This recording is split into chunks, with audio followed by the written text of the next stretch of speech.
Светскиот ден на ромите со повеќе свечености беше одбележан и во Кичево.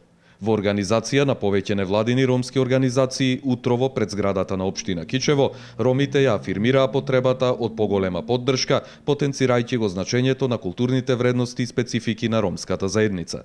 По овој повод, општина Кичево денес символично го подигна знамето на ромската етничка заедница на еден од јарболите, искажувајќи ја на тој начин почита кон оваа заедница во Кичево, која брои над 2000 жители.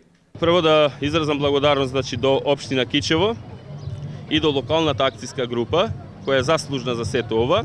Меѓутоа, повторно благодарност до градоначалникот на општина Кичево, кој ја прифати оваа иницијатива поднесена од Асоцијација за демократски развој Сонце од Тетево, иницирана при Советот на Европа.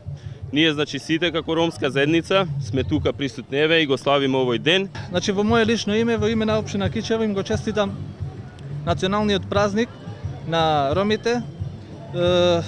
Ние сме активни членови на локална акцијска група, која што е поддржана од Роме 2 преку Советот на Европа, и оваа иницијатива потекнува директно од Советот на Европа, која што општина Кичево е една од 10 општини на територија на Република Македонија која што на овој начин го одбележува Денот на ромите. Денешната прослава ќе заврши со свечена културно-уметничка програма. Инаку, според последниот попис од 2002 година, во Македонија живеат околу 54.000 роми или 2,66% од вкупното население.